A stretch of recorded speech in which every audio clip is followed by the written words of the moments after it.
Typhoid Mary infected between 51 and 122 people with typhoid fever, and at least 3 of them died from it. She immigrated to America from Ireland alone at the age of 15. Over time, she developed a reputation and a career as a cook, mainly for wealthy families. Her specialty was ice cream and peaches, and her clients loved it, just absolutely lost their shit over it. Well, in 1906, a super-rich banker family rented a summer home on Oyster Bay on Long Island, New York. And what do you know, 6 of the 11 people living there came down with typhoid. The landlord, worried that they'd never be able to rent a typhoid house, hired an investigator named George Soper to investigate it. He couldn't find the bacteria that causes typhoid anywhere in the house, so he started doing what we would now call contact tracing. He found out that Mary Mallon had worked in 8 houses in 5 years, and 7 of those houses had also been home to typhoid. But Soper didn't know where she was because by the time he got there, she had already left without a forwarding address. And the two finally crossed paths when he found out about another typhoid outbreak. This time it was with a wealthy family that was living on Park Avenue in Manhattan.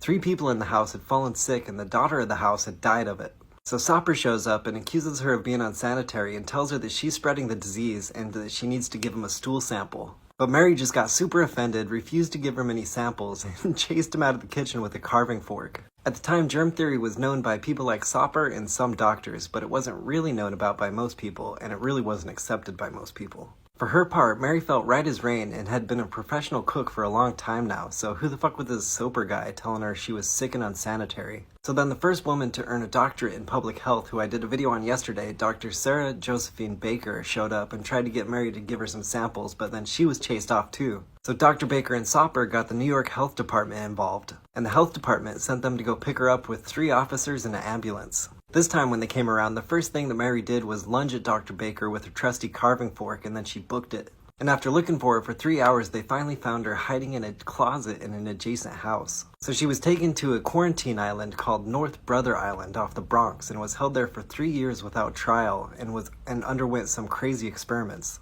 They found buttloads of typhoid in her poop, and she admitted she almost never washed her hands. But she was finally released and signed an affidavit saying that she would change professions and would take precautions against infecting people. But she just went out and started cooking again. And when 25 people at the Sloan Hospital for Women got sick and 2 of them died, Soper found out that she was there based on descriptions in her handwriting. So she got sent right back to North Brother Island. She lived out the rest of her life there, spending over 23 years in a private 1-story cottage. She was the first known case of an asymptomatic carrier of typhoid.